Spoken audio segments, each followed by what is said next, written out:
Hi, everybody. Isaiah Banks here, mental health therapist and certified fitness trainer. Welcome to my channel. Today, we're going to be discussing 5 myths and misconceptions about mental health therapy. One misconception is that anyone who attends therapy is either crazy or weak. This is a very huge misconception, and it stops a lot of people from seeking treatment no matter how bad they need it. And it's interesting too when I hear this misconception because mental health therapy is faceless. There's no there's no stereotype of what a client could be like. A client can be anybody. It can truly be anyone of any race, any height, any background, any country, anybody. There's no face to it. So when people bring up you have to be this or that, it just makes you wonder where are they getting that information from. And I've often thought about different reasons that people don't seek treatment. And oftentimes we have to be honest in saying the media plays a huge part in that as well. The media's misrepresentation of mental health has to be put to the forefront. And just the dramatization of different scenes and especially different characters and their symptoms, it causes a lot of people to hesitate on seeking treatment. There's so many different movies that helps explain this point. You could think about some scenes from some of your favorites like Split, What About Bob, To the Bone, The Soloist, and the list goes on and on. And you'll either see these characters either in therapy and it doesn't work, or the clients, their symptoms are dramatized and exaggerated to the point of even leaving reality, right? So it can vary, but typically it's a negative perspective on it, right? And there's a few movies that do have a positive spin on mental health, but those are far and few and in between. It's typically the popularized type movies where the person is going off of the deep end and people think that the therapist should have did more in a movie or the person's symptoms is going to be their own, you see. So that's one explanation I'll say. But like I said, therapy is faceless and anyone can become a client at any point. It doesn't matter how strong you believe you are. It doesn't matter how well you manage your life, how perfect things may seem. You still need to have help at times. And just how people get checkups for the doctor, the physical health, mental health should be on par with that as well. So the second misconception, therapy is just talking. Yeah, the woosah with this one. So I'm here to say therapy is more than just talking. I get it. Friends often may call you for advice, or you thought about that time you were at the bus stop and the stranger told you their whole life story without you even needing to ask. I get it. And it's great that you have that kind of energy where people can give you information and you hold space for them. But again, I'm here to say that therapy is more than just talking.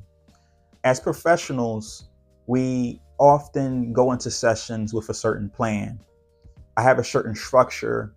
There's a line of questions and points that I'm trying to get clients to see and understand and truly reflect on. That's the biggest thing. So when it comes down to sessions, I have a treatment plan.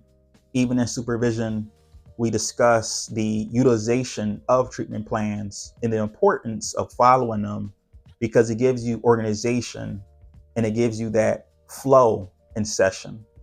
Because the last thing that you want to do in session is to have the session feel as though you're just talking with a friend. We don't want to have that come across that way. We want to have it where we may come in, have our pleasantries, for about 5, maybe 7 minutes, if that. But then we're getting right down to work. We're going right down into your whole purpose for being in therapy, you see. So it's structure to it. It's a plan. And I promise you, it is more than just talking. Number 3, therapists give advice. This is a huge misconception. It's right up there with number 1, and it's far from the truth. There are so many clients that expect therapists to give them direct advice and to tell them pretty much what to do. And this is when therapists have to set up boundaries and inform them that therapy is not about advice giving. Therapists give counsel, therapists give guidance, but not advice.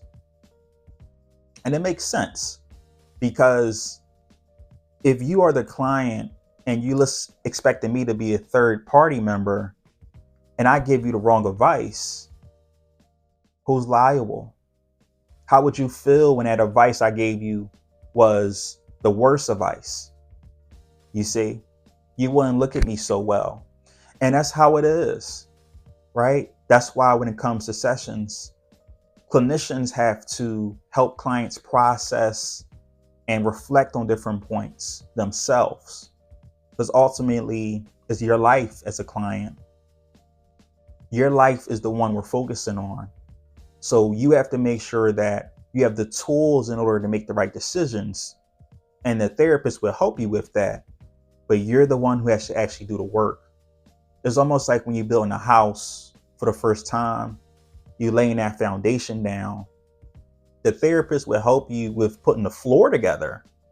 But when it comes to actually adding the pieces on the sides and on the top to make the house, actually doing the construction, therapists will help you plan, but you have to actually take that hammer and that needle.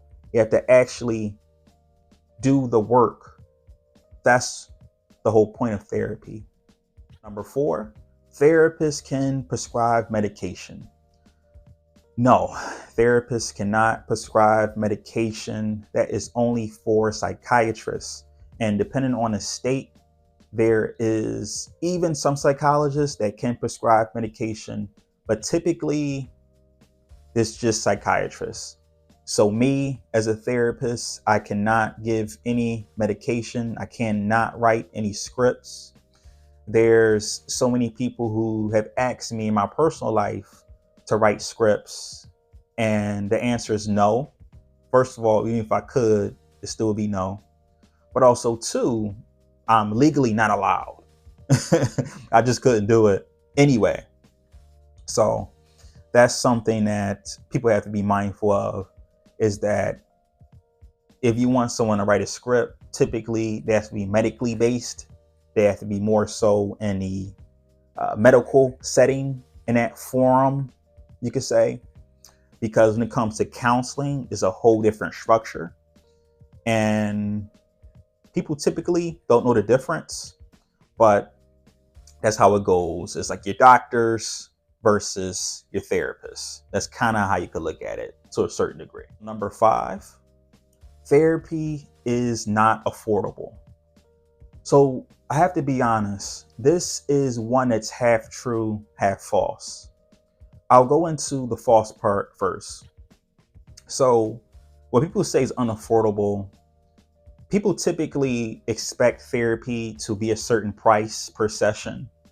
And that number can vary, but typically is not as high as people think, right? And you will never really know until you actually ask a clinician or an agency how much it would be per session. Because there's times when people will expect it to be a whole lot of money and there's no copay. Or the copay they're paying is maybe $10, $20 per session. And people typically have either weekly or bi-weekly sessions. So it's not much money that you're coughing up, you see. So I say everybody's situation is different, and it depends on who you want to see, And your insurance, your financial situation at the time plays a huge part in it. Now we'll get to the part where this is half true. So when you're talking about finances and affordability, everybody's situation is different. There's some people who have the means in order to seek therapy and also get someone, and there's people who don't. That's the unfortunate reality of this country and its system, is that not everyone can afford those copays. And even with the free resources, not everybody has access to that. And especially if you live in a certain area of the country, a very highly populated area or area with great needs, then you'll be on a wait list for months, maybe even years at times. So the access is limited. And there's people who need the help, but it's tough to get the help when there's no help available, you see, or you can't afford the help. So that's the part that I will forever say I am fighting to advocate for, is for people of all walks of life to have access in a ample amount of supply, you could say, because people need the help. They do. They need counseling. They need to have someone help them along their journey. And it shouldn't matter how much you have in the bank. If you need help, you need help. So I will end this video right here. I thank you for watching this video fully. I hope that you continue to reflect on what I said about the misconceptions and my responses, and continue to like, comment, share this video with anyone who you believe believes in these misconceptions. Show them this video, and I would love to hear their thoughts or questions. So you take care, you have an amazing day, and I'll see you in the next one.